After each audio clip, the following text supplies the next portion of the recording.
Good morning, everyone. My name is James Claffey. I am project manager of CAP Network Ireland, and I'd like to warmly welcome everyone for attending us today for this webinar entitled Unlocking New Opportunities for Your Project, Exploring New Funding and Collaboration Options. It's great to see such a diverse audience with us today. The format of today's webinar is going to be a number of presentations followed by a discussion panel, and I'll go into the agenda in a moment.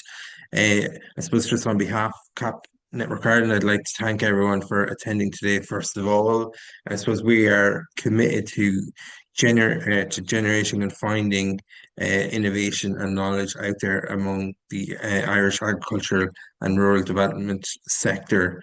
And we believe that there's many innovations out there that can come to fruition with proper collaboration and funding. And hopefully, everyone that attends today's webinar will leave with some real solid advice and opportunities for the future to drive their project forward.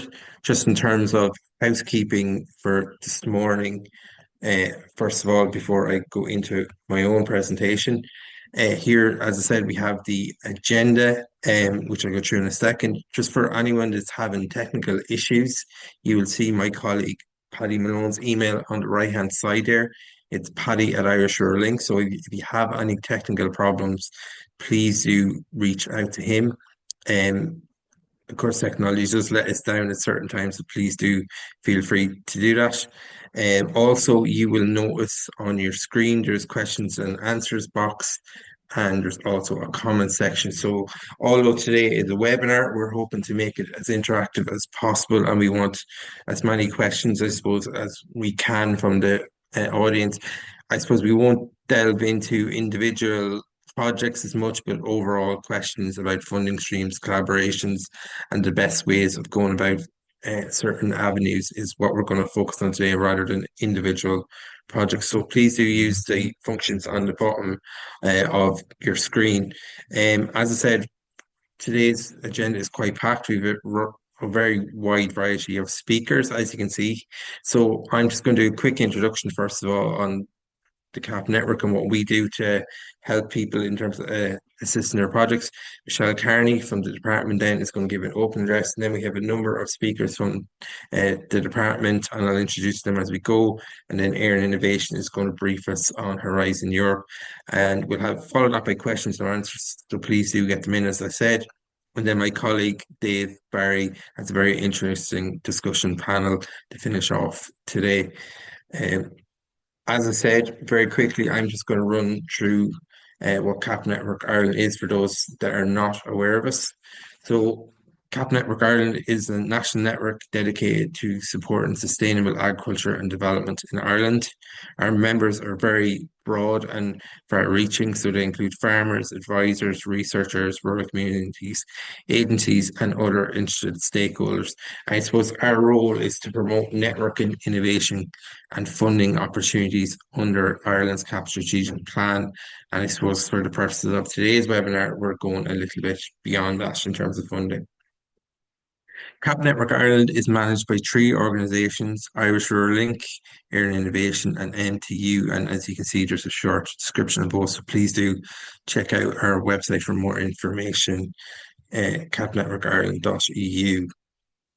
So what do we do, I suppose, within Ireland's CAP strategic plan? As said, we support farmers and rural communities to help create a sustainable future for all. And our work covers four key areas: research, communications and marketing, management and implementation, and the establishment of an innovation hub. And I'm going to go into a little bit of detail in terms of the innovation hub now, as I feel that's the most relevant for everyone on the call this morning. So delivering an innovation hub. So the innovation hub is here to support the development and sharing of innovative ideas and solutions to ensure the economic and social sustainability of farming and rural areas. And I'll delve into that now in more detail. So the objectives are for us to raise awareness and understanding of research and innovation, to collect and appraise the knowledge that's out there, to share knowledge and innovative ideas and identify opportunities and gaps, but also to stimulate co-creation and co-design. And that's one of the functions of today's webinars.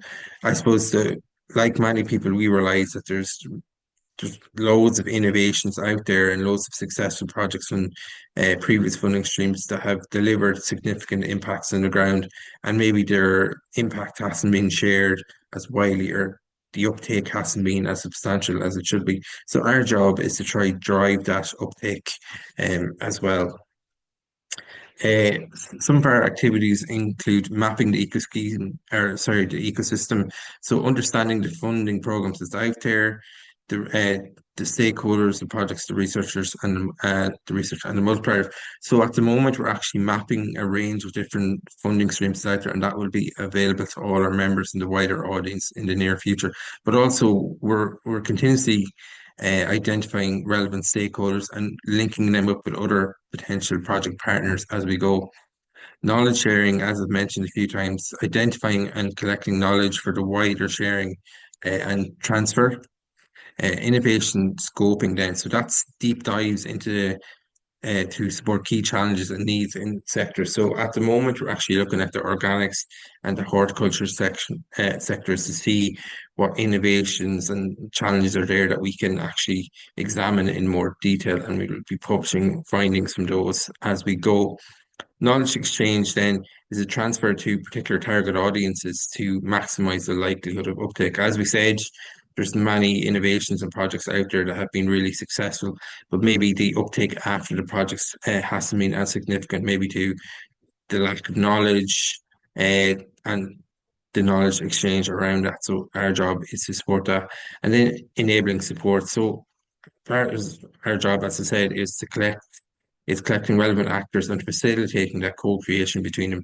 And hopefully that will be a result of today's webinar as well. That you'll get to know more people within the sector, identify opportunities for collaboration, whether that's just day-to-day collaboration or maybe project-led collaboration leading to substantial innovations. So one of our other key functions, as I said, is about sharing and disseminating the knowledge. And this is probably more than likely when your project has been successful in securing funding. So our job is to communicate the results and the outputs from your projects. We do this through a number of our channels. As I've mentioned already, our website is there, capnetworkireland.ie. We also have loads of social media accounts, but we have e-bulletins that goes out to over 7,000 members every month, uh, biannual newsletters as well, both print and online versions that go to a range of different spaces as multipliers. We also do loads of different dedicated publications and infographics. We've done women in agriculture booklets, we've done bioeconomy booklets as well, and we hope to do some more in terms of acres and TAMs in the next number of months and years ahead. We also have dedicated pages on EIP-Agri, I suppose, and that's the kickoff point for many people here today. But we also have an innovation space on our website as well, so you can identify or resource key innovations, maybe in the sectors that you're most interested in. And this is an ever-expanding database of potential projects, innovations for you to look at. So there's many outputs there, and this section of our website, as I said, is very much expanding over time. And one of the items on our website is the Innovation Spotlight series. So this is, as I said, we're picking out key innovations and exploring them in more detail and trying to maximize their reach into the wider public. So we have 3 to 4 done at the moment, and they're all available on our website. So if you do have a key piece of innovation or output that you think would be really useful to share with the wider public, please do come and talk to us. We're very interested in getting it out there. If we don't do it in this format, we can write it up as a written case study. I suppose, look, for those, hopefully many of the people on today's call are members. For those that are not, please, I do encourage you to sign up to our network. And look, you will keep in the loop with events and funding streams like today. The membership is free and it's simple to do so.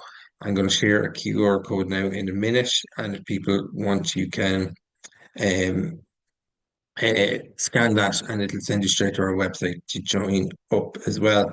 Just before I finish up and introduce our first speaker, Michelle Carney, just want to flag an event that's on actually next week as well. And I suppose that's one of our key functions is sharing events from different people. So this is in relation to the circular bio-based economy. So you can see that there is an event on the 28th and this event aims to encourage North-South applications from the island of Ireland for the uptake of CBE JU 2025 call for proposals, and the submission dates are in April of this year. So you're going to learn different tips navigating the application process and potentially find partners on this. So again, that brokerage event looks really promising for anyone that has an interest in that area. So look, thanks very much, I suppose, for just listening to a quick introduction on CAP Network Ireland and I suppose why we're here today. I am going to introduce Michelle Carney now from the Department of Agriculture, Food and Marine, and she is the head of the locally led section who's just going to give a quick opening message to everyone today. So over to you, Michelle. Thanks very much for joining us. Okay, so good morning, everybody. So as James says, my name is Michelle Carney and I head up the locally led division within the Department of Agriculture, and I specifically lead on the European Innovation Partnership Programme. Look, I also want to actually say, look, I'm delighted that you could join us here today. I think this is a very important webinar to explore new funding opportunities, alternative funding opportunities, and also collaboration opportunities between researchers, I think, and innovations within the agriculture space. I believe the webinar is very important. And I suppose the reason that we contacted the CAP network to organise this webinar is that within the department and particularly within the EIP division, throughout the call for proposals to date within the EIP programme, we've seen that there are many projects that are very, very interesting, very well thought out and very innovative in their objectives and in their outputs and outcomes. However, unfortunately, because of the limited budget or the fact that the project itself didn't meet the objectives nor the philosophy of the locally led programme, we could not fund these projects. But this didn't mean, and I think the evaluation panels that we had established throughout the evaluation process to date identified, I suppose, the importance of some of these projects, that they were extremely innovative, and that potentially there were more suitable funding streams that could be potentially available to you and your network to proceed with your proposal. And I suppose hence this is the objective of this particular webinar. As you can see from James, we have arranged a range of speakers with you here this morning, both from within the department itself, from horticulture, from research and from organics, and also from the other funding agencies in terms of what is actually available, both to projects that address primary production challenges, but also that are actually moving then towards in that enterprise space. And just finally, I won't delay you because I know of time. I would like to thank all my colleagues within the CAP network as well for organising this particular webinar. I look forward to the discussion, and I would encourage, as James I'm sure is going to do, to please use the question and answer function and the chat function for any questions that you may have. So with that, James, I'm going to hand back to you, if that's okay. Thanks very much, Michelle, for that introduction. Yeah, and look, we're really excited for events like today where we can build on projects maybe that didn't fit into other funding streams and there's alternatives for them.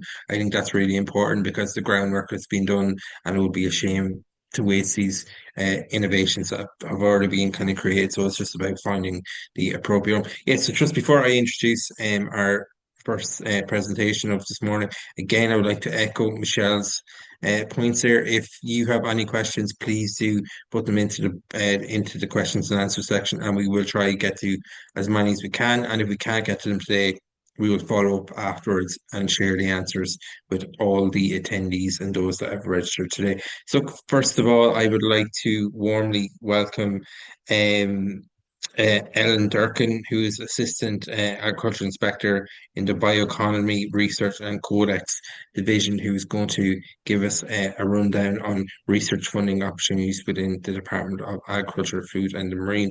So, Ellen, I'm going to hand over to you and allow you to share your screen, please, if that's okay. So good morning, Perfect. everyone. As James said, my name is Ellen Durkin. I work in the Research, Bioeconomy and Codex Division in the Department of Agriculture. And this morning, I'm just going to speak to you a little bit about the funding opportunities from our division. So yeah, we're going to start there. Just a little bit about DAFRA and research funding. So we have five main research strands. I'm going to focus on the first three. The last two are still developing, and we don't have currently any open offers for.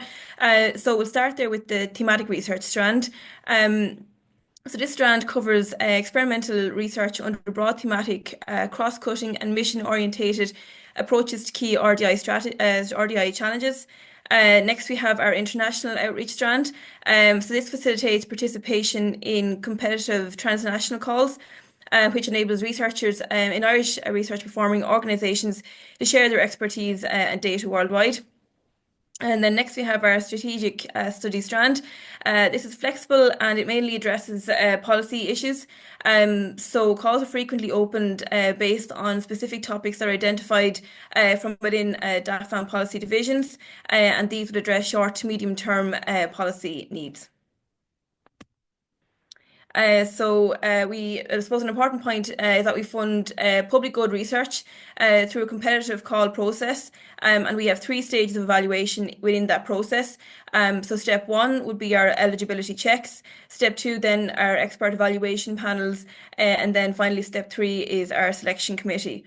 Funded research is in the range of technology readiness levels 2 to 7. And an important point to note here is that we only fund eligible RPOs or research performing organisations. So an example of those would be universities, third level institutions, teagasc, and then some smaller organisations. You can apply to become an eligible RPO. There's a link there that's on our website. And other organisations which are the non-eligible RPOs can partner on DAFAM projects. So this would be on an in-kind or self-financing basis. And otherwise, specialist activities can also be brought onto the project. This would be by way of external assistance through subcontracting. Then a little bit about our recent funding. So our last national thematic call, we awarded 46.46 million in research funding across 19 research institutes.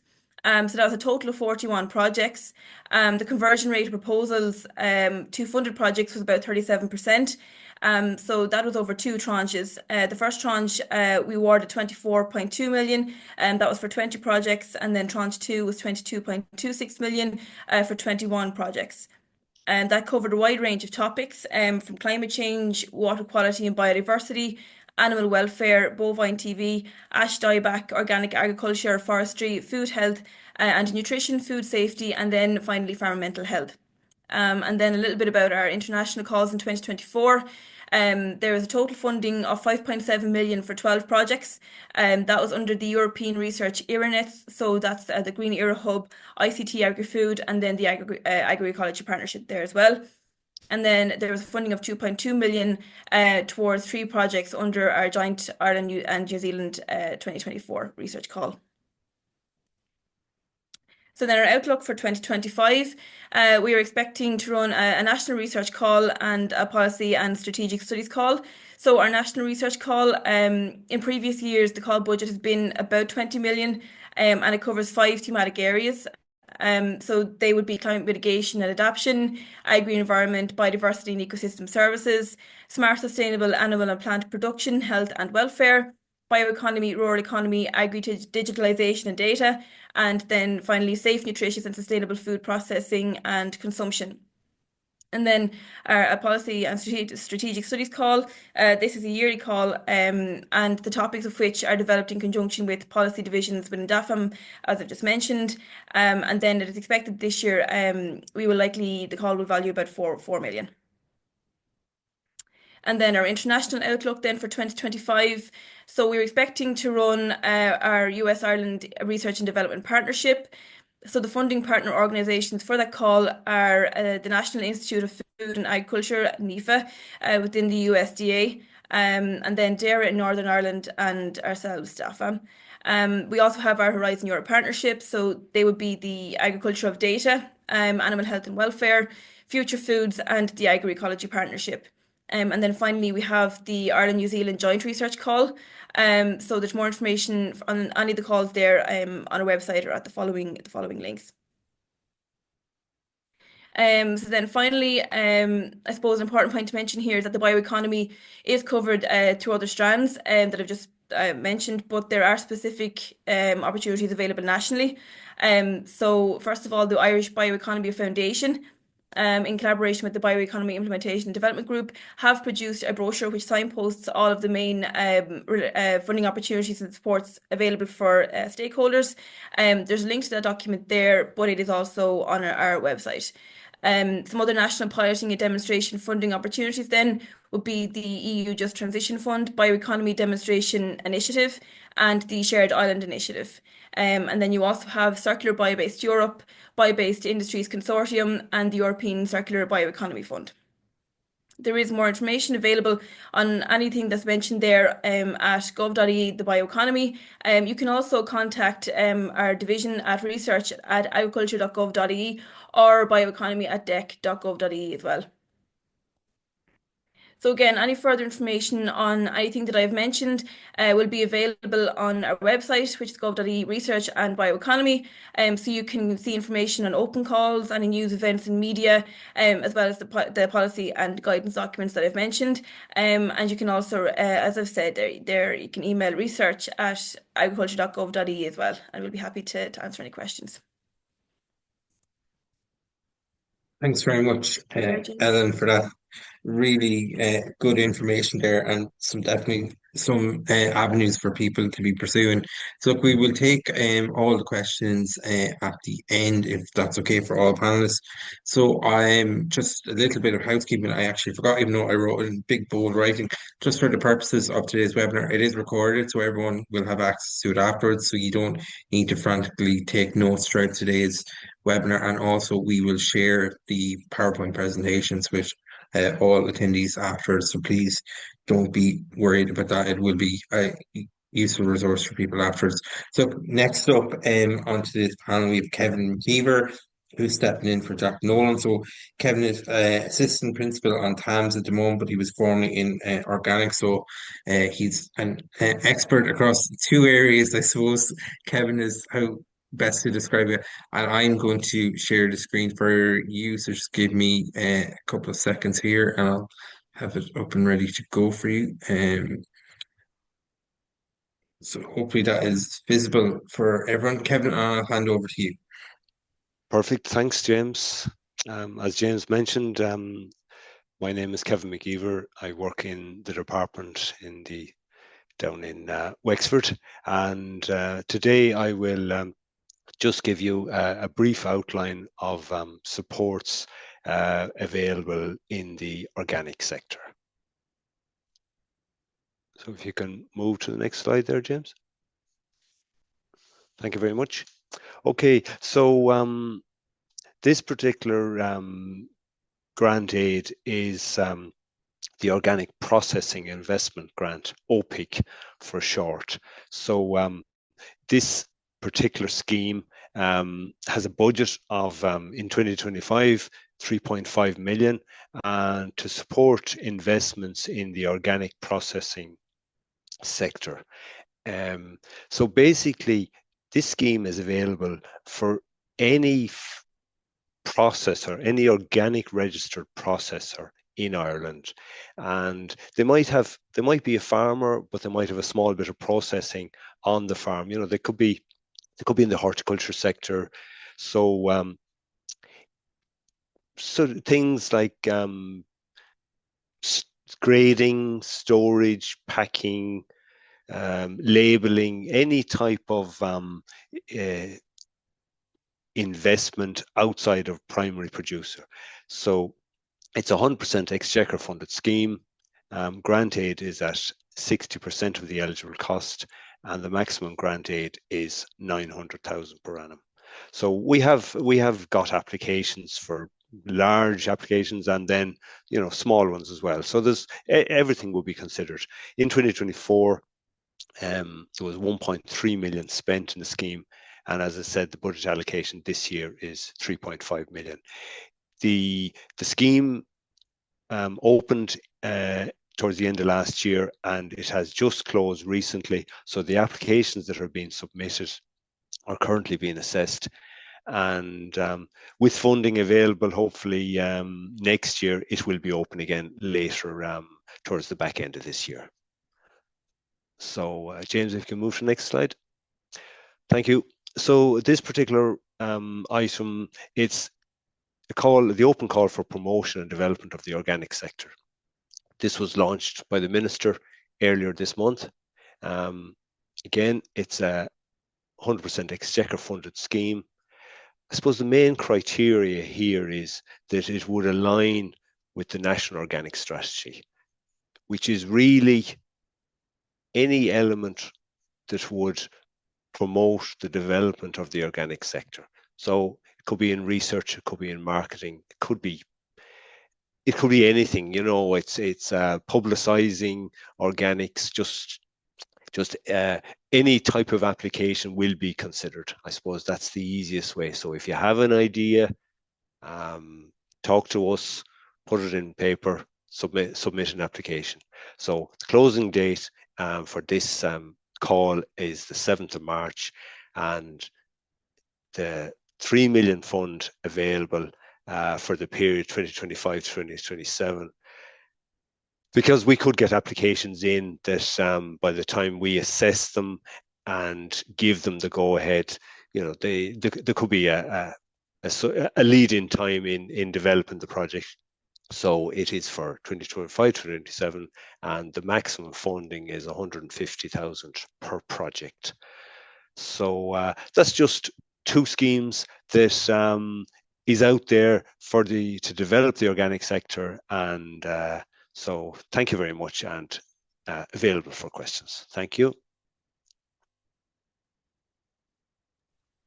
Thanks, Kevin, for that as well. And obviously, organics is very much a growing sector in Ireland, so it's really interesting to see the funding opportunities that are there in that particular area.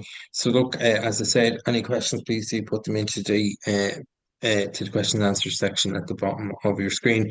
So, next this morning we have Sinead Mulcahy, who's agricultural inspector in the Horticulture and Plant Health Division of the Department of Agriculture, Food and the Marine. So Sinead is going to talk to us a little bit about the organic sector and opportunities the horticulture sector and opportunities within that. So Sinead, I'll pass over to you, and please, if you want to share your screen, and hopefully it works. Thanks, James. Good morning, everyone. My name is Sinead Mulcahy, and I'm an agricultural inspector based in the department's Horticulture and Plant Health Division. So just this morning, I am just going to give you a quick overview of the schemes that we have on offer in the horticultural area. And so we have a number of schemes there for 2025, and I'll go through each of these, give you kind of an idea. I suppose just to say, with our innovation schemes, they are closed for applications at the moment, but I'll give you an overview, and it might get you thinking for maybe considering applying maybe next year. That kind of way. So I suppose to start, we have 3 innovation diversification schemes, and I suppose the background to these was coming from our horticultural strategy, which was launched in 2023. So the purpose of the horticultural strategy, it's providing a roadmap for the horticultural industry in Ireland, underpinning the department's commitment to the hort industry and to the many citizens that depend on it. So as part of the horticultural strategy, it contains 8 key strategic actions. And these strategic actions, when combined, will drive change and growth across all the horticulture industry subsectors, leading to environmental, economic and social sustainability. So as part of that strategy, and one of those key strategic actions is key strategic action number 8, which is to support innovation and diversification. And that brought about then the development of our innovation and diversification schemes. So our first, as I said, we have 3 schemes, one for feasibility and debt studies, one for capital investments, then one then for large enterprises. So the schemes for 2025, they opened for applications there in last December and recently just closed there on the 7th of February. As I said, we hope these schemes were first launched last year, and the interest has been building in them.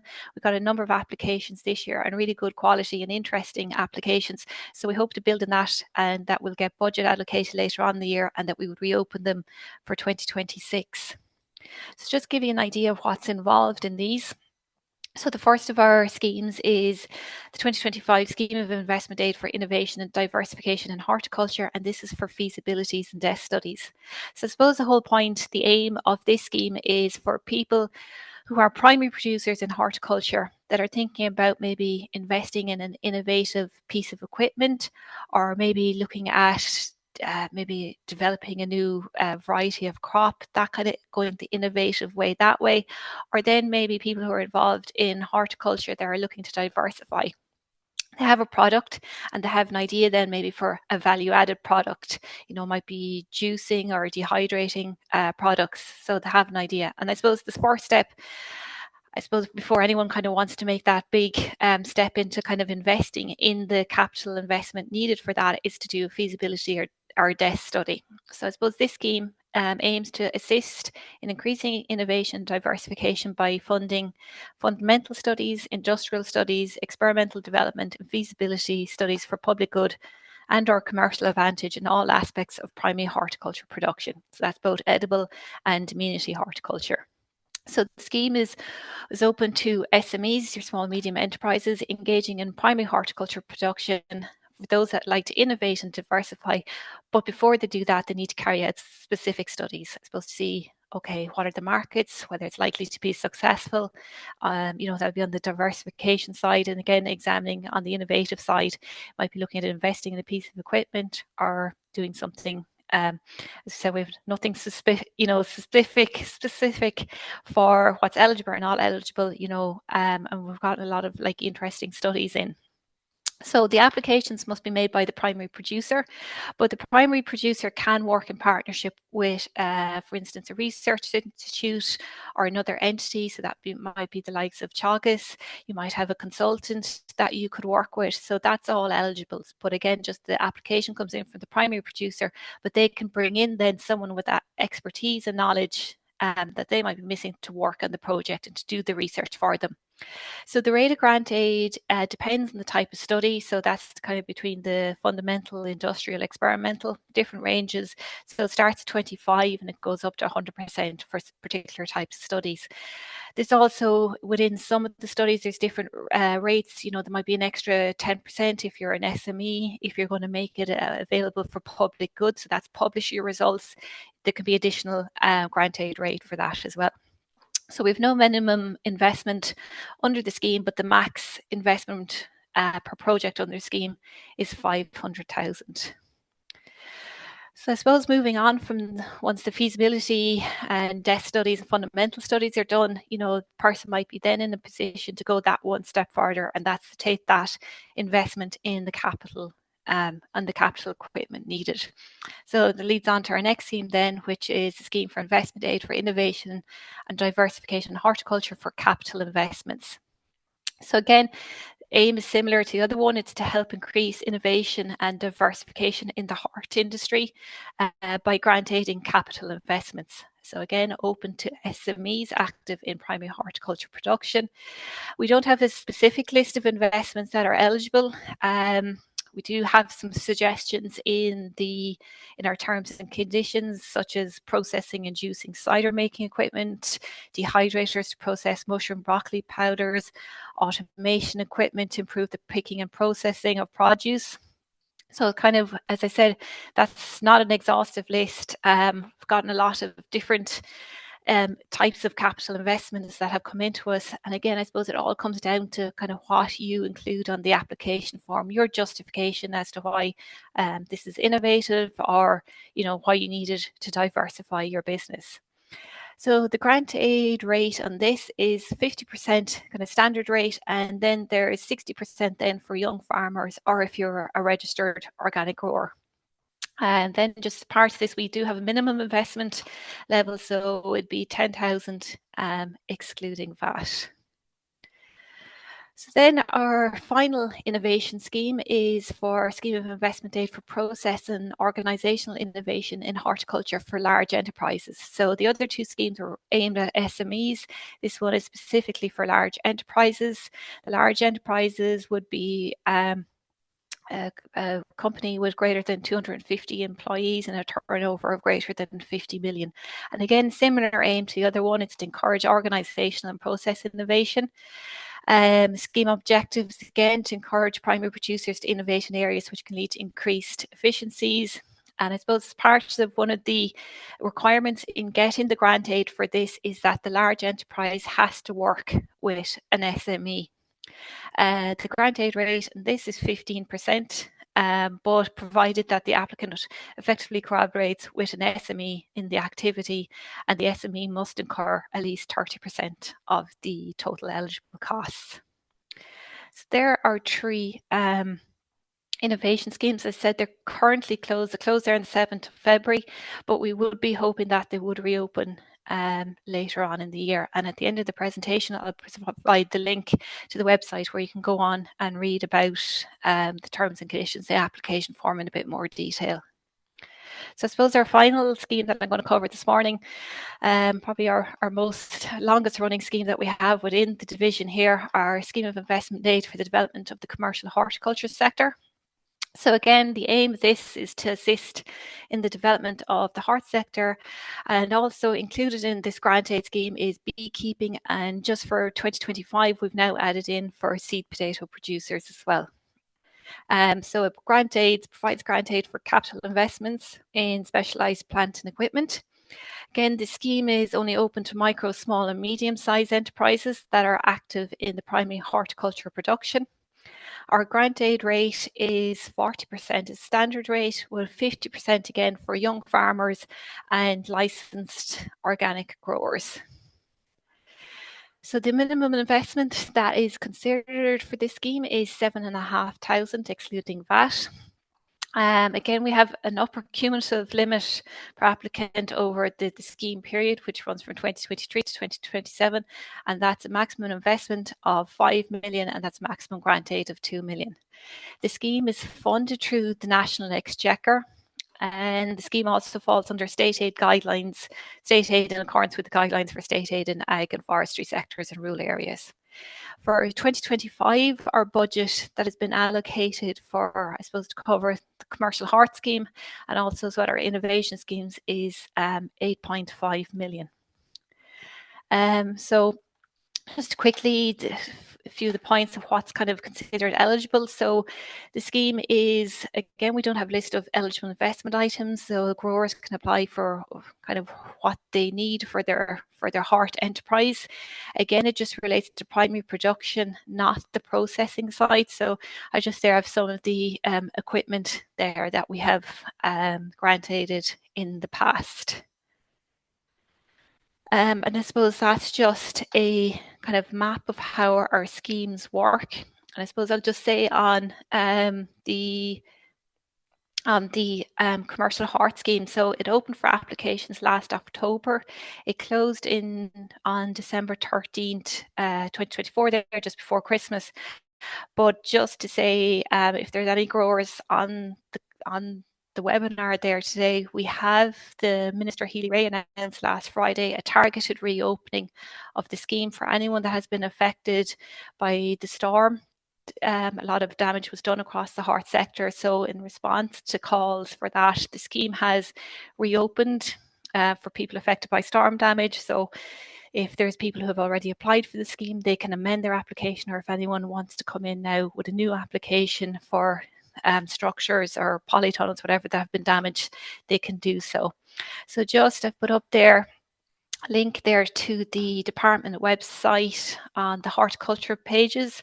So on those you will find information about the Innovation Diversification Scheme and also about the Hort Grant Scheme, and it's also there the more information about if you want to reapply now as a result of storm damage.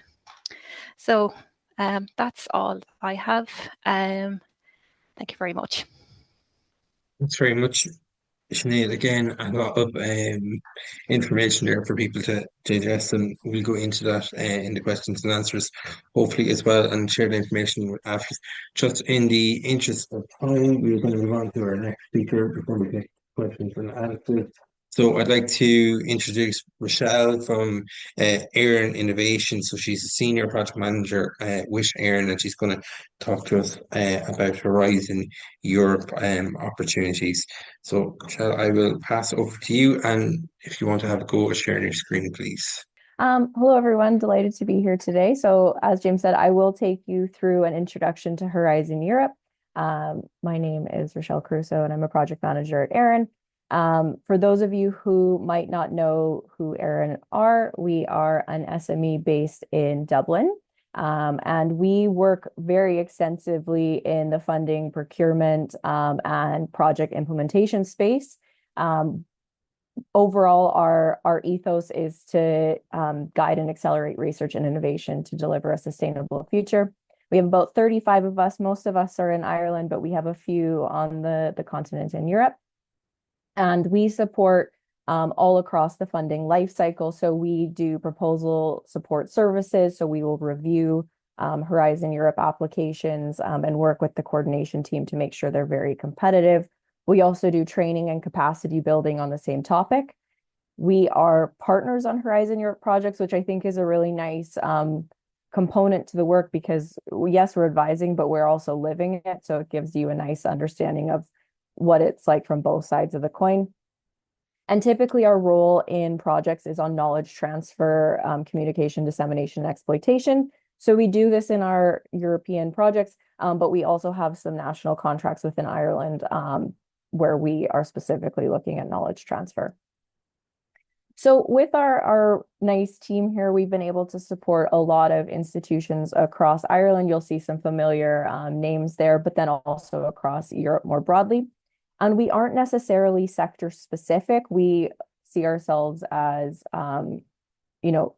experts in knowledge management and in innovation and funding. And this means that ultimately we have partnered on a lot of different projects in a lot of different areas. So we have 13 Horizon Europe projects ongoing. Some of them are up here. Maybe some are familiar to you. But as you can see, so we're in the agricultural space, we're in the environment space. We have a few health projects and energy projects. So we really cover kind of the gamut there. So I'll take you through the basics of Horizon Europe. For those of us who are unfamiliar, this is one of Europe's largest funding programs for research and innovation.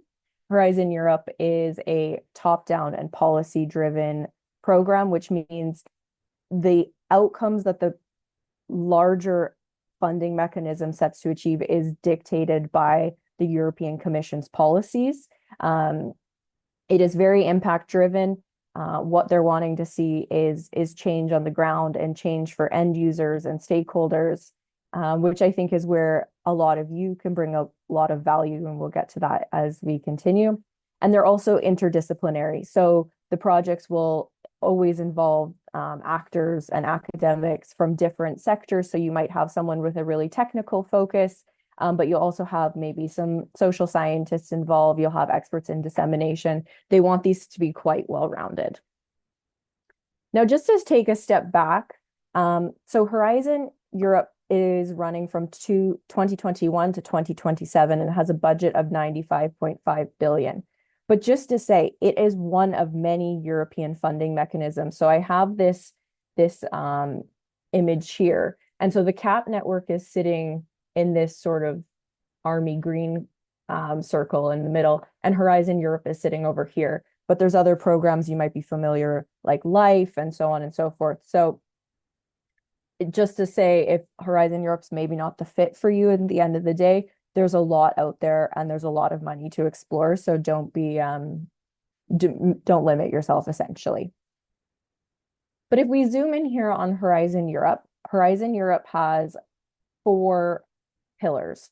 So pillar 1 is on excellent science. This is your more basic research. Pillar 3 is Innovative Europe, and this is, as the name implies, our closer to market, our more innovative research, a lot of industry involvement here. In our orange pillar at the bottom, this is our widening, and this is really about supporting the research ecosystem within Europe, a lot on dissemination and networking. But then what's most relevant for us today is Pillar 2. And Pillar 2 is where we're tackling our societal challenges. And of that 95 billion, over half of it is allocated to this specific pillar here. And this is what we'll focus on. So within Pillar 2, there are 6 clusters or 6 thematics through which the research is organized. So I'll zoom in on this here, and you can see Cluster 1, Health, Cluster 2, Culture, Creativity, and Inclusive Society. What's most relevant for our audience here today is Cluster 5, Climate, Energy, and Mobility, and then Cluster 6, Food, Bioeconomy, Natural Resources, Agriculture, and the Environment. This slide is very busy and not to be read, but the point is to show you within each cluster, there is a set of destinations.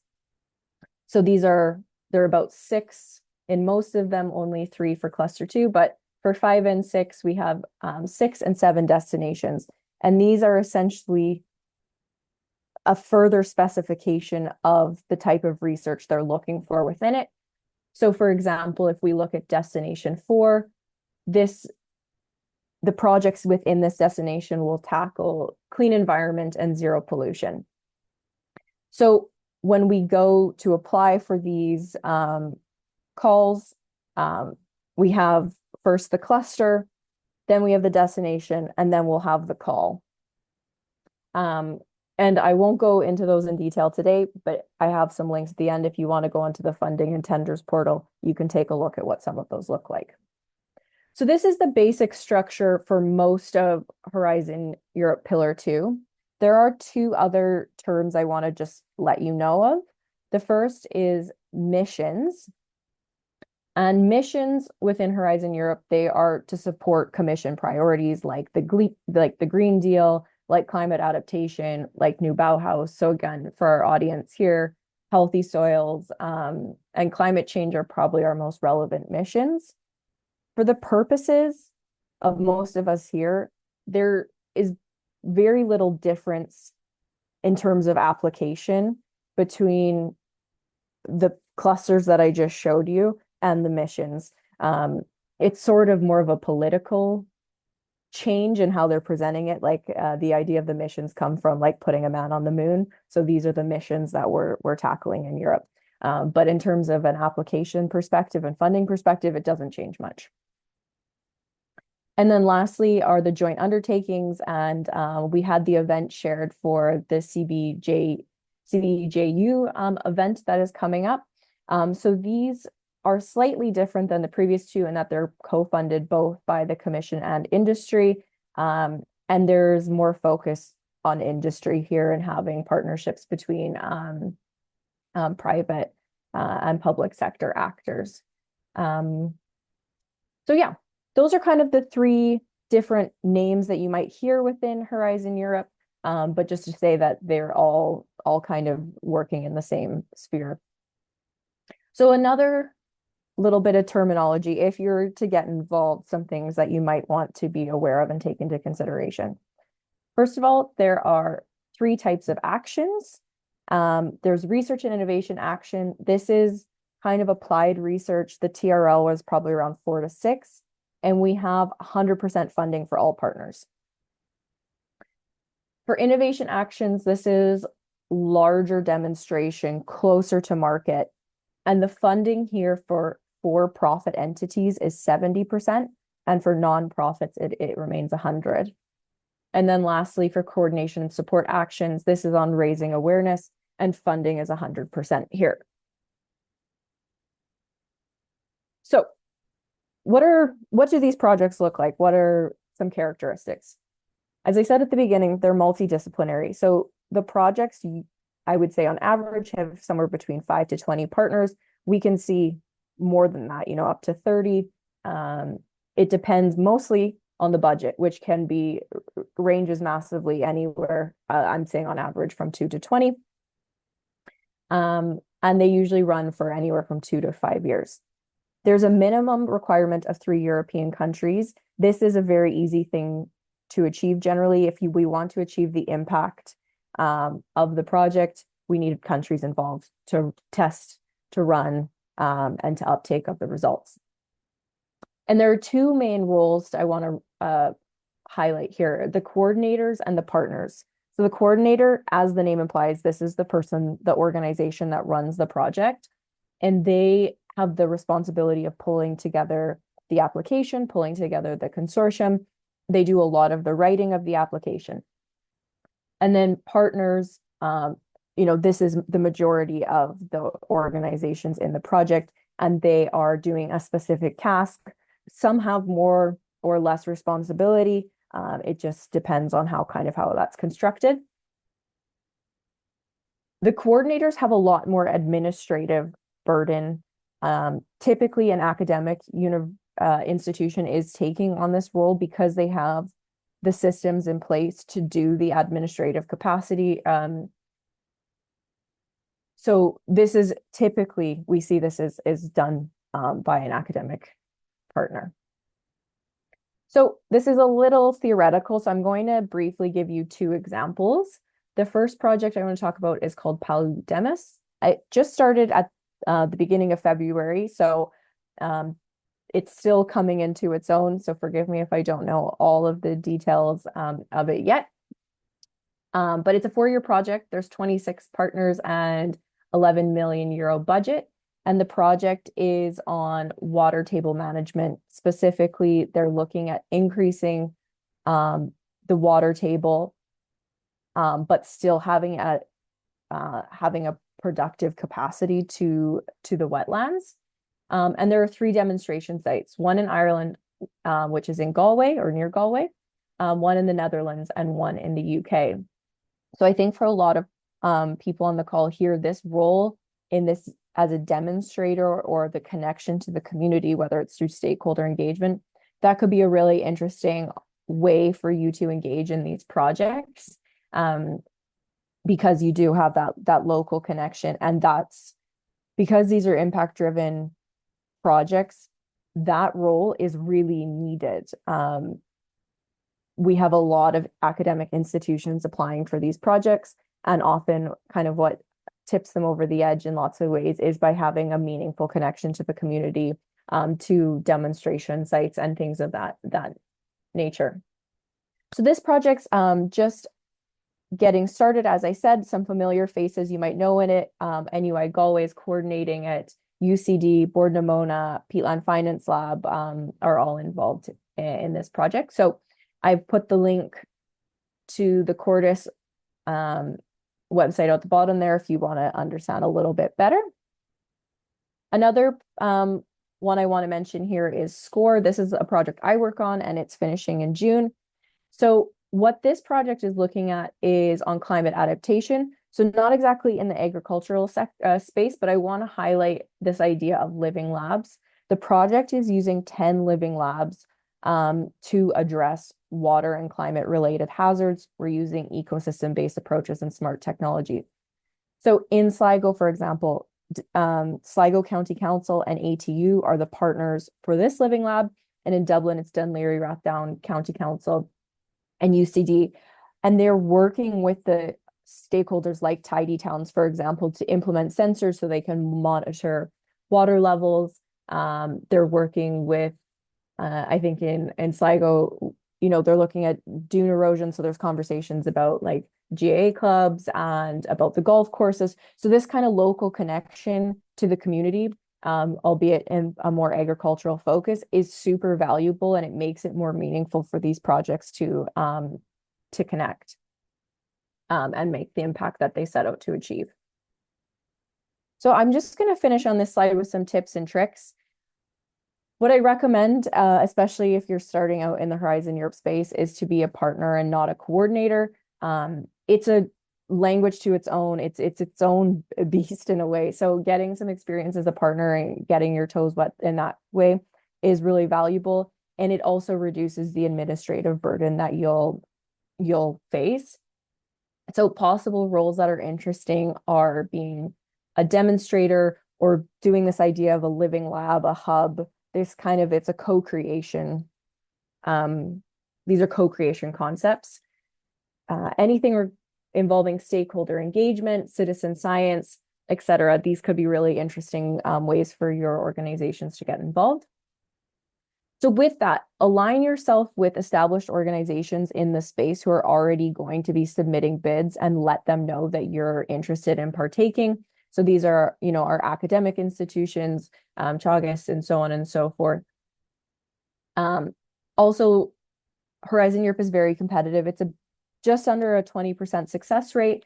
So do balance the effort and reward you're putting into applying for these projects. And in some ways, it can be a bit of a number game. The more applications you're involved in, the better chances of getting the funding.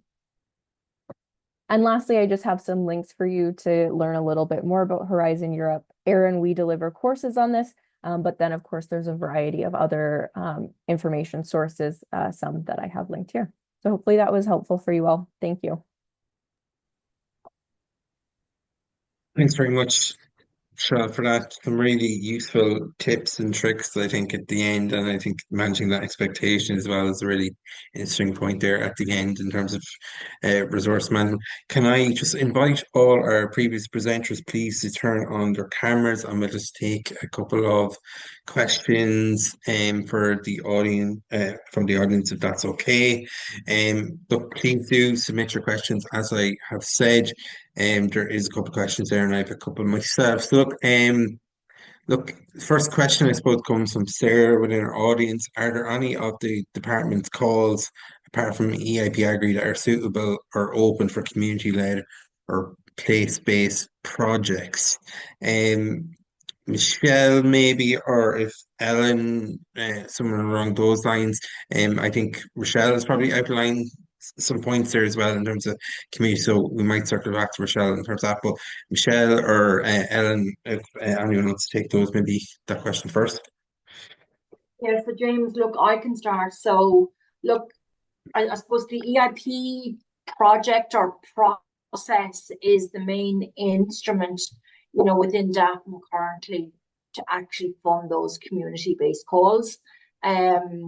But what we would hope to do, like we will have further EIP calls coming forward, Sarah, but that would be the main funding mechanism there. And obviously you've heard from colleagues across organics research and horticulture as well. So James, currently, no, I would say that EIP is probably the main delivery mechanism for those community-based calls. Perfect. And is there anything that you want to add there in terms of research or anything along those lines? I think I'd like to just echo what Michelle said there, because I suppose, as I mentioned in the presentation, an important point of what we do in the research division is that we fund RPOs, those research performing organisations. So yeah, in short, no, I don't think there's anything else that we could offer there. Perfect. Okay, thanks very much. Rochelle, is there anything that you maybe just want to add in relation to the Horizon Europe? I suppose you've kind of spoken there about stakeholder engagement and living labs, demonstration sites. So there's probably a role there for communities to play a part in. Yeah, I mean, absolutely. I think it's all kind of one in the same. And Sarah, I would just say, just make sure that people know that you're interested in doing this, because really the broader ideal will probably come from a larger, academic partner. But if they know you're interested, they're always looking for people on the ground to be involved. So really, it's just about networking and letting people know that you have space and interest for that. Perfect. Question here for Kevin as well, from Alan from Restaurant and Farming. Kevin, just in terms of rushes, is there any funding on the management of rushes within organics? There's an increased growth in the last number of years within organic farming. So is there any information you can provide on that? I suppose no matter what part of the country you're in, rushes are a problem, and with the wet weather, it only exacerbates it. I would say talk to your local advisor, be it Teagasc or an independent advisor. And I think the main recommendation with rushes is is management of them, and it's cutting them if the weather will permit, as in if the ground is suitable, cutting them a couple of times a year to manage them. But again, as a registered organic operator, no pesticides are allowed on the farm of any type. Or alternatively, maybe there is some product out there that is an organic approved, not that I'm aware of, but talk to your local, the organic control body that you might be registered with. There's the two of them in Ireland, so Organic Trust or the IOA, and they might have some advice for you. Perfect. Thanks very much, Kevin. No funding, yeah. Just a question here from Frida, and I suppose Michelle is probably maybe more in your wheelhouse. Can any of the agri-funded calls be utilised in tandem with a project bid such as Horizon or EIP? So I suppose that's just, can you be applying for multiple forms at the same time? Is there any conflict there? I think I'm kind of getting from that question. So maybe Michelle, if you want to go first, and then Michelle, over to you, maybe in terms of that. Yeah, so I suppose, James, from the EIP perspective, right, and we would see the EIP program sitting on top of a lot of that Pillar 2 green architecture. So one of the key issues that we always have to be very mindful of as a paying agency and a managing authority is the whole issue around double funding. So that is one thing. Now, there's nothing precluding people from looking for other types of funding to build on the EIP process and to, I suppose, enhance it, but just to be mindful of all times, we cannot allow for any sort of double funding to happen across programs. Perfect. Michelle, anything from your side there that you would like to add to that? No, I think Michelle covered that. I mean, at least from Horizon Europe, because the calls are so prescriptive, the work that you're doing is so clearly outlined. So, the money you get is for that specific work. But again, if you want to apply, there's no restriction on an organization applying for more funding for, add-on activities or as Michelle kind of said, extensions, but not for the same specific activity. Perfect. Thanks very much for clarification. Question from Peter Monaghan here. I suppose he's looking for the best possible available funding for funding in line with animal welfare and the diversification. I suppose that very much depends on the project. Michelle, you kind of outlined the different thematic areas within Horizon that those type of projects could fall under. Ellen, is there anything within maybe research? I think you kind of outlined a couple of those as well. Ellen, maybe I might just go to you on that one. Or if anyone else wants to come in, please do. Yeah, so I suppose as I mentioned, any other organizations, the only options we'd have would be like if you're a non-eligible RPO, there's an opportunity to partner on different projects. And specialist activities can be brought in through subcontracting. So it is very much on a case-by-case basis. Now I'm not directly involved in the animal health and welfare call. I work in climate research, the climate side of the house. So again, if you'd like to direct the query even to my email at ellen.darkin@agriculture.gov.ie, I can pass it to one of my colleagues and we could look into other options there. But yeah, we mostly just fund eligible RPOs, bar the other two options that I mentioned there. So it could be quite limited for some organizations.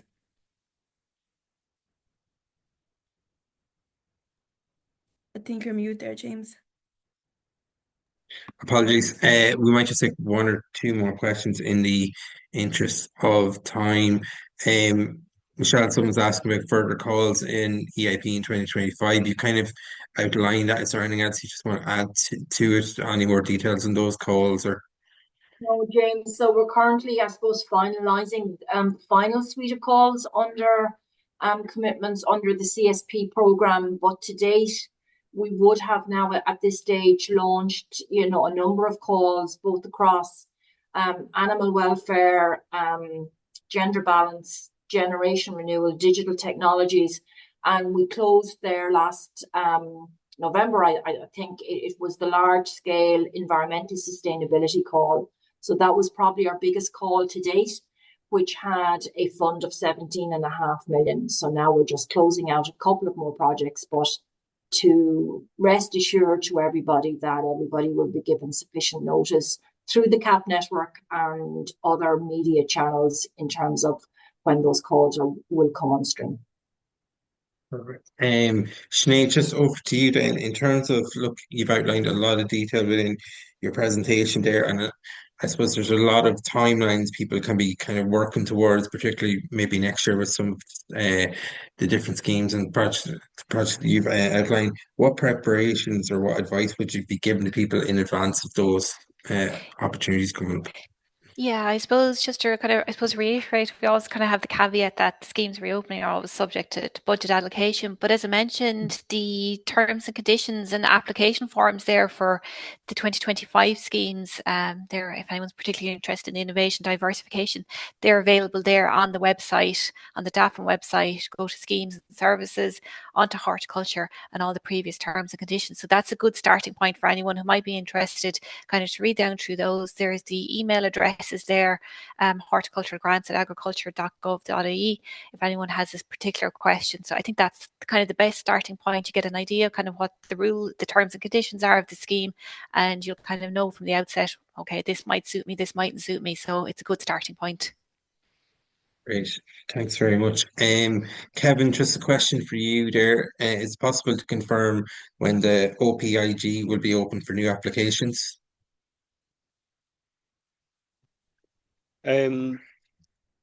With probably towards the back end of this year, with agreement after budgetary considerations.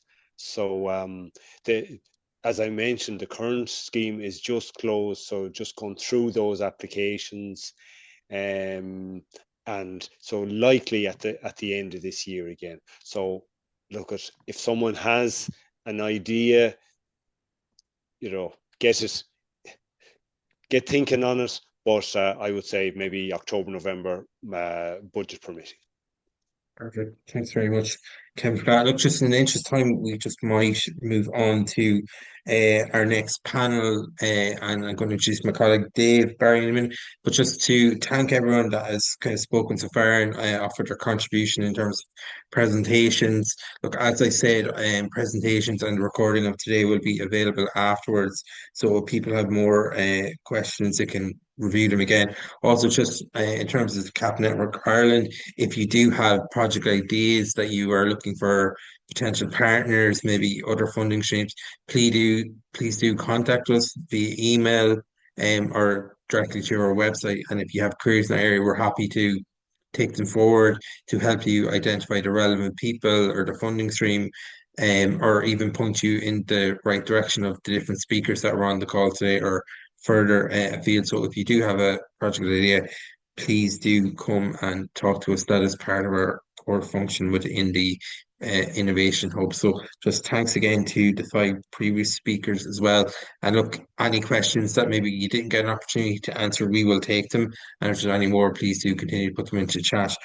I'm going to pass over to my colleague Dave Barry now, who works with CAP Network Ireland, but also MTU as well, who's going to chair the panel discussion now. So Dave, over to you. Thanks, James. Thanks for joining us this morning. My name is Dave Barry. I work in the CAP Network Ireland as an Innovation and Engagement Officer, and I suppose my role, I'm primarily involved in assisting groups or individuals involved in research through all stages of the journey, from assisting them kind of meet other people who they want to collaborate with on a proposal, and then through the journey, and then also communicating the results. And then also we try and kind of promote the uptake of the knowledge outputs created within that research, and that's kind of one of the primary goals and functions of the CAP network. Just my takeaway from the webinar so far this morning is there's a kind of a really wide range of schemes available, and staying informed is a massive challenge. And if you want to sign up to our e-bulletin in the CAP network, we kind of keep people updated on new funding schemes that are available. In the second part of the webinar, we're just going to look at some other funding streams and opportunities for you to collaborate and research with our panelists. Just to remind you, if you have any questions, you can just drop them into the chat and we'll do our best to get to them all this morning. So we're going to start with Katrina Power. Katrina works in Enterprise Ireland. So Katrina, if you'd like to introduce yourself and just outline your role in Enterprise Ireland, that'd be great. Good afternoon, everyone, and thank you so much to the CAP Network for the invitation to join today. I really appreciate it. So my name is Katrina Power. I am a Senior Specialist in the Sustainability Solutions Department. I recently joined here at Enterprise Ireland, and we are the government agency responsible for enterprise development, and we invest and support the development of Irish-owned businesses and companies. So it's a very exciting time for us because we're very interested in sustainability, and I'm going to talk about that today in the context of how we support companies, but also the supports available through EI and also through the LEO offices as well. Great stuff. Thanks, Katrina. And next we'll hear from Chris Connolly. Chris is Chief Executive Officer of Limerick Development Company. So you can work away, Chris. I know, David. Actually, it's Leitrim. Oh, sorry.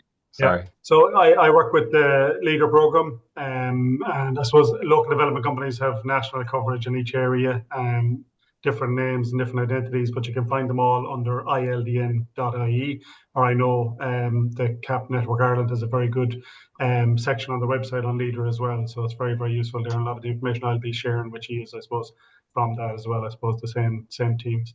LEADER itself is probably fairly well known in the agricultural community. It was one of the first agri-diversification and rural development programs, started over 30 years ago and directly funded through the CAP program, and then got some national assistance then over the years and has evolved. But very little change, I suppose, is one of the key factors with LEADER. I suppose it has a number of different factors. It tries to support agri-diversification, food development, off-farm diversification, agri-tourism, and I suppose other areas like that. And then obviously community development as well, so community projects. Social enterprise has been a big piece of it, and I suppose that's kind of relevant as well. A lot of food hubs have been developed through the likes of social enterprise, and it is also a good way of bringing people together, so you can bring together that community of interest and then develop your community group that way, and then actually access social enterprise funding, which is very, very useful as well. So LEADER itself is I suppose cyclical. It comes with the CAP program. So at the moment is a very, very good time to be thinking about funding applications, because we're just at the start of a program. As you get closer to the end of the program, then I suppose you do find that funding rates or funding amounts mightn't be available at the same levels. So I would say to anyone out there interested in making a funding application to LEADER, think about it now. Go in and talk to your local action group in your local area. The teams in LEADER are kind of economic development and job creation, rural infrastructure and social inclusion, and then sustainable development. So there's a lot of variety. I suppose one thing we don't do is anything with primary agriculture, but we do that piece off farm or farm to fork, that piece in the middle as well. So we can help there. We work very closely with a lot of the other programs that we've already mentioned, I suppose, and kind of I suppose maybe we're seen as maybe an entry level kind of application. A lot of people move on then maybe to EIPs or move on then to maybe larger projects, Erasmus projects, or move on to maybe Enterprise Ireland or those type of projects. So a lot of the time it's usually maybe that startup. We also run a back to work enterprise allowance program for people who've been on social welfare through our social inclusion program, and that's I suppose relevant too. So I think it's good timing now. What I would say to people is don't wait. If you've already made one application, don't be afraid then to be moving on to your next application, whoever it might be with. Talk to people, and I think it was mentioned there already, the networking piece. If you talk to the right person, I think it can lead you, very much down the road. With our application process, just quickly, David, I suppose we do an EOI, an expression of interest first, and we talk to the applicant. So I suppose a lot of people are talking about progression rates, but we try not to progress people unless we're fairly confident that they will be successful. The rate of aid then is determined by an independent evaluation committee, but the rates can be up as far as 75% for projects, up to a maximum of 200,000. Now they are maximums, But the other interesting one, I suppose, for people here today, because there's a lot of talk about research and development, we have an analysis and development piece as well, which can be funded at a higher rate. It can be funded up to 90% for a private individual and up to 30,000. So that's good and worthwhile and worth thinking about as well. That's a summary, I suppose, of leaders at the moment. That's great, Chris. Thanks for that. And it's really good news to hear that now is the right time and the funds are currently available. So it could be a good opportunity for some of our guests today. And our final panel member then is Tim Yeomans of the Centre for Applied Bioscience Research. So Tim, if you'd like to introduce yourself. Thanks, Dave. So I manage a research centre and technology gateway called the Centre for Applied Bioscience Research. We are part of the Enterprise Ireland Technology Gateway Network, and we're co-funded by the European Regional Development Fund. And what that means fundamentally is we're here as a resource for stakeholders and companies to get access to different facilities and research capability. We work in the area of bioresources, and I suppose fundamentally what's in something, how do you get it out, and what does it do?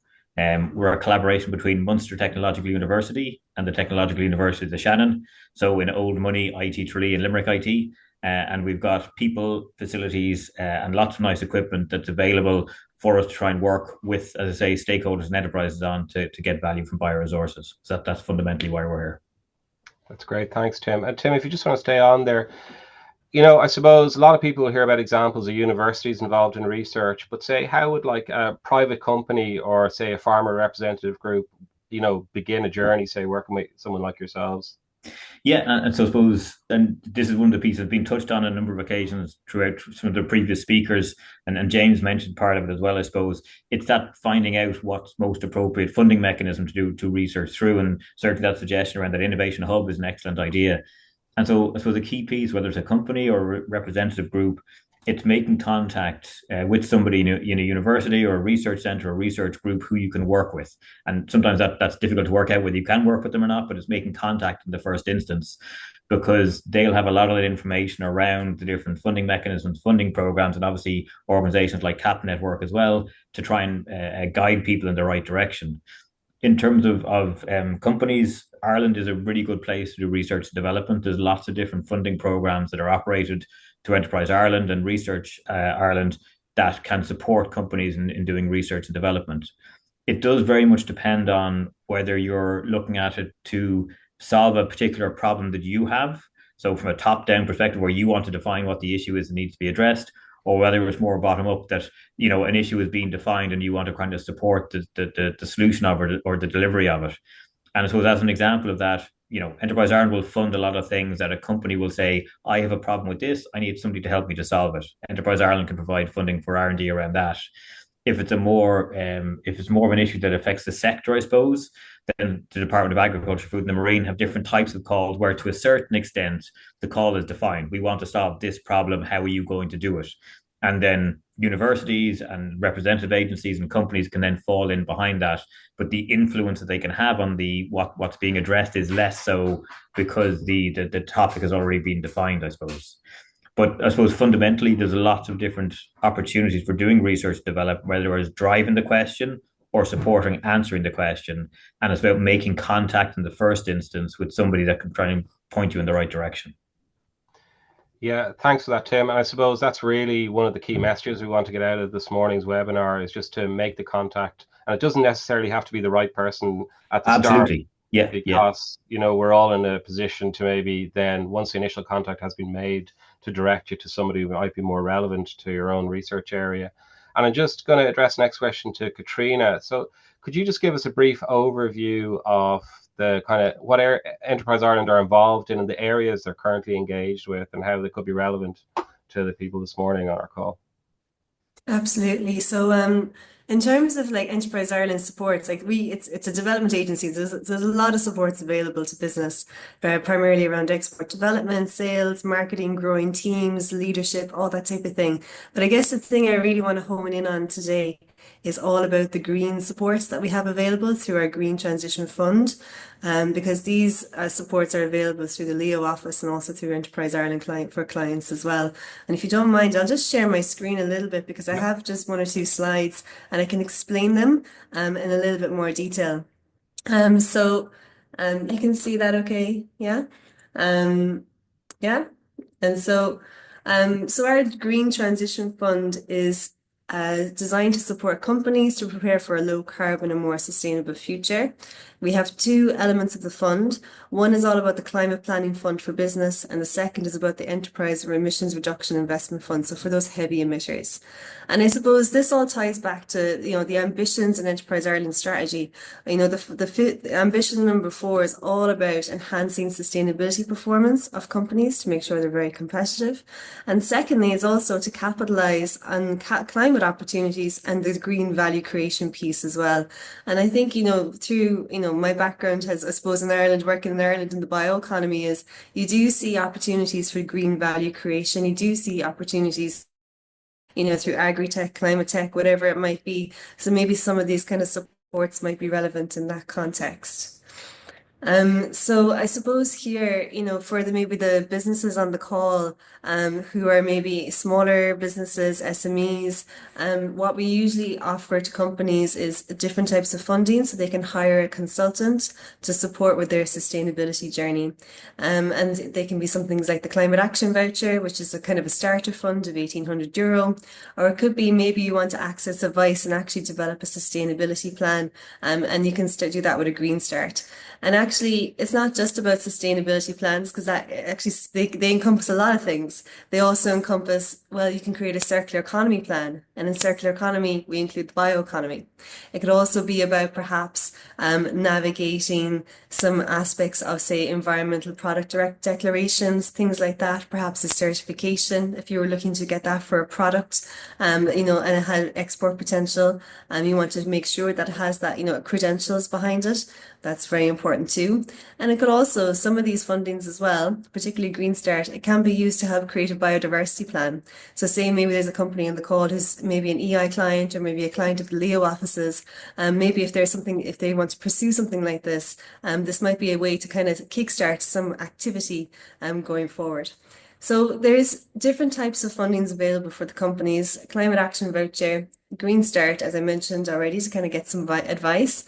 Green Plus is all about training. So it's about improving your capability within companies. So for example, if you're introducing new certifications, environmental management system, whatever it might be, it's all about the training for that. And then there's things like strategic consultancy as well, which is typically for larger companies who are leading into a larger decarbonisation project into this kind of emissions reduction fund here. So this is they're quite larger opportunities, I suppose, larger funding opportunities for companies, for larger clients, say the food and drink clients, those types of clients who are looking to, I suppose, looking for capital to invest in decarbonisation. Things like that in the manufacturing sector. So then also there's the innovation through R&D, and actually Tim Yeomans here on the call is probably the best person to speak about that, but he can allude to some of those activities as well. So that's kind of just an overview there, Dave. That's great. Thanks for that, Katrina. And just the next question then for Chris. Chris, could you just kind of describe or outline as well leader cooperation and how it differs mainly from the standard leader, and the opportunities for, say, people on the call today to examine leader cooperation going forward? Yeah, I suppose cooperation is just where we work together across different counties on a similar type project. What I would say is, I suppose, depends on, first thing you need to do is figure out your project and figure out where you're going. One of the challenges for our groups can be, I suppose, just making sure that there's commonality. But I think working with different areas and working through projects like that does give you a better understanding of that European ethos of networking and collaboration. And it is good to do it maybe on a smaller scale, but a smaller project first, and then understanding it. We've heard a lot about collaboration with universities and with private industry and all the important pieces, and that is important, because we find a lot of groups, when they come in initially, they just focus maybe on their own piece and one objective on that. But I think, as you see with funding, your objectives have to, I suppose, grow, to make sure that, I suppose, your project is going to make sense for the funder, and looking at what your outcomes are, because all of these funds are trying to, I suppose, meet a higher objective. So what I would say is, don't reinvent the wheel. I think that's one of the keys on collaboration, and especially on cooperation.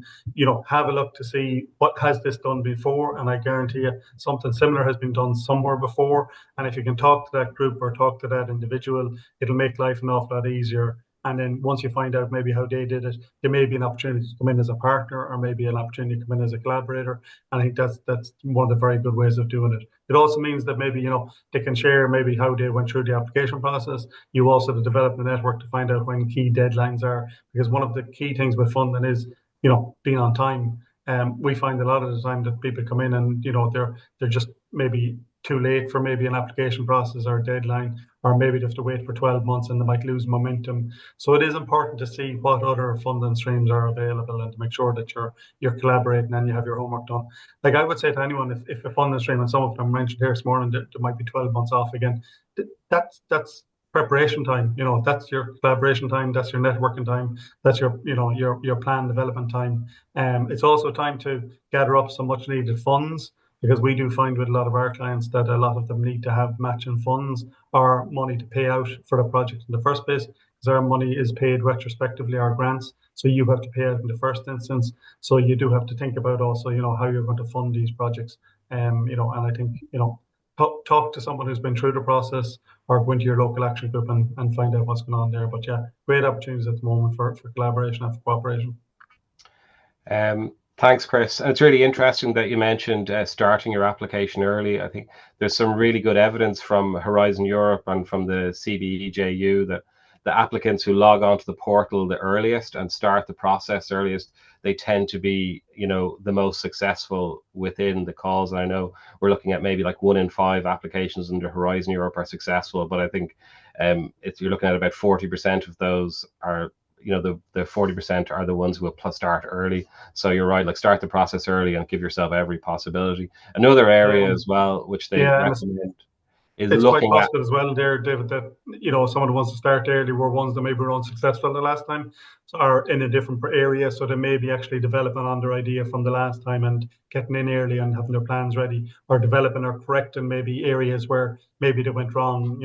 And don't be afraid to ask for guidance maybe on where you went wrong as well, and make contact with your group, to find out how you can improve it or who you need to bring in. Because a lot of the time, I suppose, you'd often see with groups who might be unsuccessful, if they don't change or adapt or kind of realize what mistakes they made, you're going to be unsuccessful again. Yeah, it's another good point as well. And I suppose this could be kind of almost an application webinar in some ways, but like, looking at feedback and then changing it, but also how we could modify, say, some of the EIPs that weren't necessarily successful under this call, but could be re-entered into other calls, like competitive, that would be relevant. Just Tim as well, could you just kind of outline kind of how intellectual property works? So say if I had a business or was a community group and I was working with yourselves, that's one of the big, like, I don't think EIP really doesn't deal with intellectual property, but say it's obviously something that you come across. So could you just describe what it would look like? Yeah, sure. And there's a national intellectual property policy that's available online. There's a long version and there's also a shorter version as well. And I'd recommend that anybody who does have concerns about that to familiarize themselves with it. The shorter version is certainly a very manageable read and certainly useful in that respect. Very generally speaking, where the state majority fund a project, the state will own the IP. Where the company majority funds a project or 100% funds the project, the company owns the IP. And so examples of that would be, we do contract research a lot of the time with companies, so they pay 100% of the costs. Therefore, they own the intellectual property at the end of the project. Now, should mention, and there's a bit of terminology here in fairness, but it's all very accessible. Background IP is the IP that you're bringing to the project. So for a company, it could be their product, their process, whatever it is. Foreground IP is the IP that's created at the end of the project. Background IP stays belonging to everybody that goes into the project. Nobody gets ownership of anybody's background IP at the end of a project.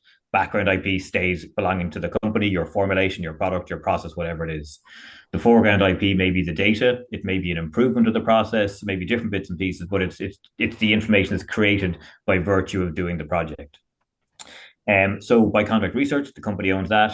The innovation vouchers that Katrina mentioned, they're treated like contract research, and where a company uses an innovation voucher to do work, the company owns the intellectual property at the end of that project. Where you're looking at something like an innovation partnership, which is a program run by Enterprise Ireland, and Enterprise Ireland will fund up to 80% of the direct costs of that research. At the end of that project, the state, or in this circumstance, the university, own the intellectual property and they license it back to the company at the end of the project. And there's an agreement entered into at the start of that project we're working with the company, we have an arrangement with them, it's their project they're working on, they have first call on the IP at the end of the project. And that's how that works. And there's lots of discussion around that, you know, in the lead up to it. But fundamentally, we don't want, and the university sector in general, don't want IP sitting on shelves. We want it to be used. It's a much better news story where we're saying we work with this company, this is the IP they license, and look at this product that's on the market. That's a much better story for everybody involved. And so it has to be managed in the appropriate way, and there's different bureaucracy involved with it, but fundamentally we want the IP to be used, and we want it to be used by our partner in the project. So as a broad rule of thumb, if you're entering into a project that's majority funded by the state, it's likely that the intellectual property will be owned by the state. There are some exceptions to that. There's specific programs that in its previous format, the Irish Research Council used to have an enterprise-based postdoctoral fellow scheme where the IRC at the time, now Research Ireland, would fund a postdoc fellowship, but I think the IP used to reside with the company at the end of that because the postdoc was based on site with the company. So there's some nuances there. And while by contract research and innovation voucher, the company in 99.99% of cases owns the IP, there are some circumstances, and appropriately so, where that's not the case. So for argument's sake, if a company comes along and says, we want you to build a time machine, right? The company has no knowledge around how to build a time machine, whereas the university knows how to do it because they spent 50 years researching it, then there's a different treatment of the IP around that. That's a very niche example, but just to give the full picture of it. Do have that conversation around IP up front and center. It's no harm to have that conversation when you're starting off, talking to a university or research center and what you want to do. But as I say, as a broad rule of thumb, where the state majority fund a project, the state owns the IP and vice versa. Very good. Thanks, Tim. It's a kind of a bit of a grey area for me. And just for Katrina, how would an SME or a company go about becoming an EI client? Like, I know you spoke about all the services and the supports available, but how do you actually start that journey? Yeah, good question. And I should also just highlight as well. I missed saying that these supports are also applicable to Udor Seguiltic clients as well. So yeah, in terms of becoming an EI client, basically, typically companies will start with a local enterprise office. Typically, it's you're about less than 10, and when you're working with the local enterprise offices, and if you're a bit more than 10, you might become an Enterprise Ireland client. We particularly focus on export. So if you've export potential, or maybe if you've developed a new product and you're already exporting, that's when you typically would be onboarded, depending on the sectors as well. So they're the kind of broad-based kind of areas that we're looking for. Because as you imagine, for us, Enterprise Ireland is a lot about global business and being competitive in a global world. So it's about that's kind of how we approach it. Now there is different, obviously, supports from Enterprise Ireland, like with innovation vouchers and things like that. And you don't have to be a client to be able to access those, but it's just there's some nuances in it, but for sure, like say if similar to I suppose it's quite what I'm trying to say is there's different kind of criteria, I suppose, for Leo, for Enterprise Ireland, for Udor Seguiltic, that type of thing. Very good. Thanks, Katrina. And just, Chris, I have one kind of final question for you. I know you can't speak about the entire country, but say from your own experience in Leitrim, how are the themes for the individual areas selected? Because that could be really important for the people on the call today. Yeah, well, what we would do at the start of a program is we'd have a consultation phase, which would be over the likes of 3 to 6 months. And then, so that took place back in 2021, 22, kind of. And out of that, then you look to see maybe where some of the gaps are in the communities, gaps are in the industry or business areas. And I suppose you try and identify then what your priorities are in your local area. So it is very much a bottom-up program, leader. So that's the consultation piece is essential to that. And then out of that, then you sit down, you look at maybe where your expressions of interest in your projects are going to come from, where maybe the highest levels of interest have been. And then from that, then you develop that into your plan, and then your plan is developed. So each of the measures then gets a budget allocated to it. That is then submitted to the department for consideration. They consider it or whatever else it is, and they come back to you and you either approve or not. But usually it's very much done hand in hand with both community, enterprise, and the social builders as well, the communities out there. And I suppose just what we are seeing as well, which is very interesting, is there's a huge interest in that enterprise, rural diversification, tourism, food. It really, we even from the consultation, which was back in 2021, 22 to now, we're seeing huge interest in that area. It actually has grown significantly, whether it was COVID and we're coming out of that now, and there's just that resurgence of people in the local areas. But that business measure in particular is probably higher levels of interest on the community. And I know with community, I know there's lots of other funds. You have community enhancement now, and you have urban and village, so maybe that's taken away a bit. But the great thing is, I suppose, working with your local, Leo, working with your local consultants, trying to develop the projects. Also in the agriculture area and the biodiversification, we're seeing lots and lots of interest. Climate action, I suppose, has been talked about a lot in the last couple of programs, but this time around, we're seeing lots of groups who are actually putting their feet on the ground and the money in the pockets to try and look to see how these actions can be delivered.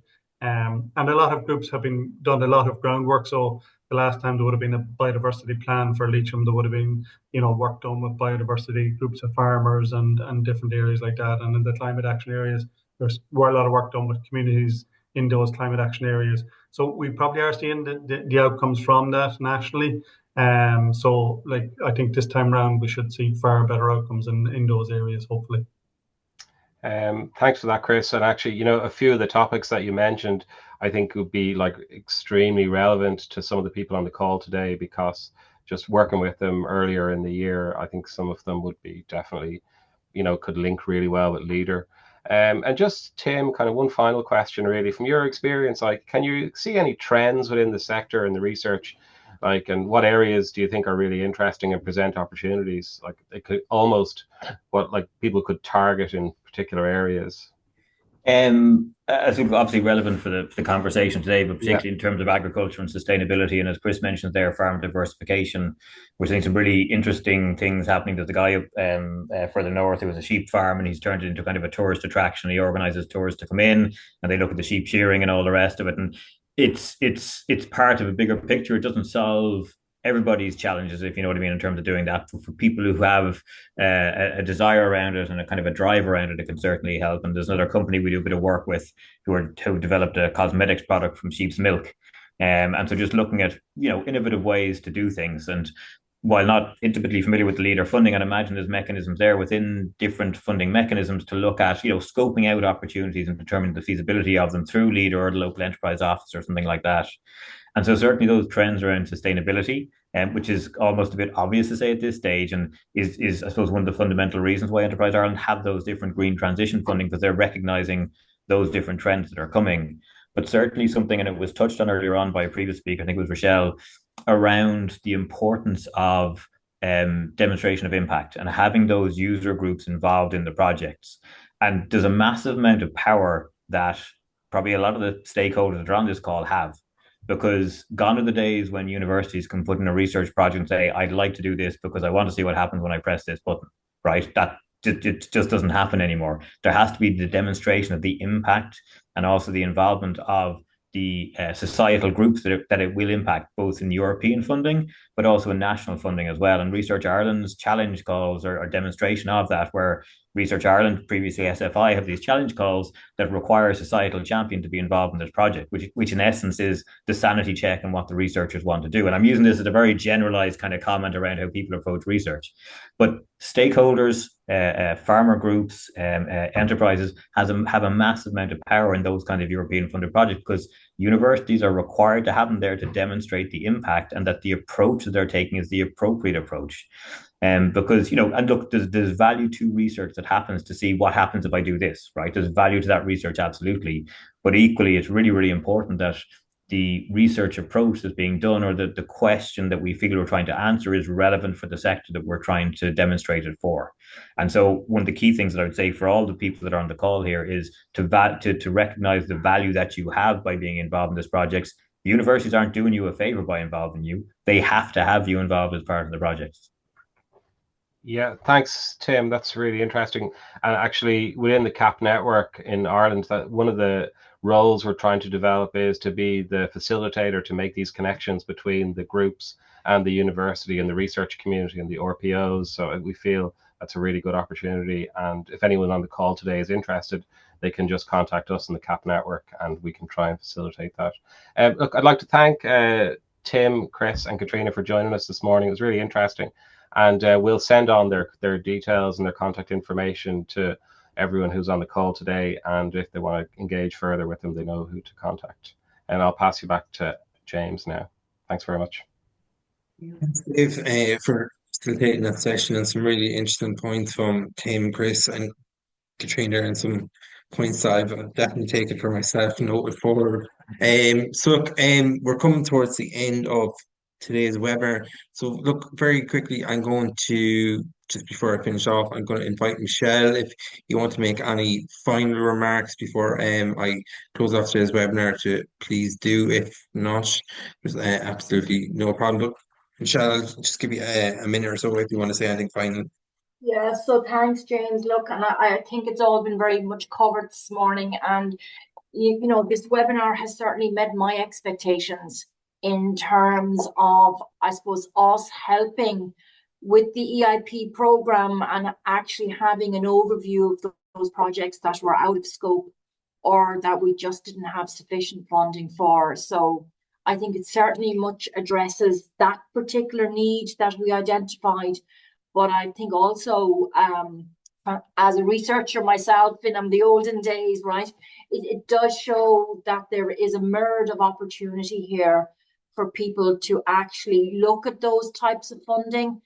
And I think, as Chris rightly said, you know, don't see the EIP program and the projects that you have put in as an end within themselves.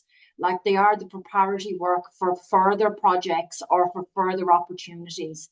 So listen, just to thank everybody again on behalf of the department, on behalf of colleagues across the agencies for participating this morning, and James, of course, to the CAP network again for hosting, I think, a very successful seminar once again.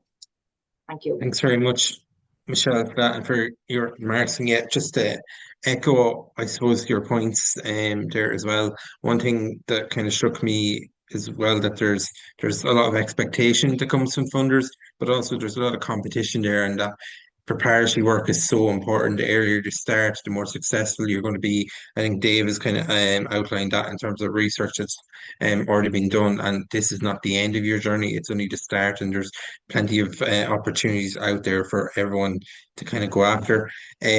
Just to quickly say, we will share the presentations from today with everyone. We will quickly edit the recording and get it out to people as quick as we can, just to make sure that it's coherent for everyone, and we'll share that in the next coming days. We would also share a survey looking for feedback from today's webinar. I think it's really important that we improve our offerings as well, so I please do encourage you to fill out the survey. We'll keep it short and concise, and yeah, obviously the contact information, if the speakers are happy to share them, we will also include them in the presentations later on as well.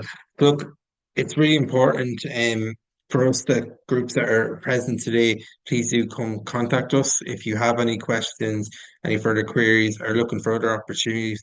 We can link you up with any of the speakers that were on today's webinars, but also people that weren't here, and other funding or partnership opportunities that are out there. And yeah, please do contact us. If we're not the right people to talk to, we'll definitely point you in the direction of the person that you need to be speaking to. And networking is so important, as we all know. So just to thank the department, I suppose, first of all, for helping us with today's webinar and previous webinars that we've been involved with, Michelle and her team. To thank all the speakers, Ellen, Kevin, Sinead, Rochelle, Dave for facilitating with Chris, Katrina and Tim. I think they were really excellent speakers who contributed to discussion and provided huge opportunities for people. And thanks to you for joining today, and hopefully we'll see you at future webinars. And please do stay in contact with us. Thanks very much. Bye now.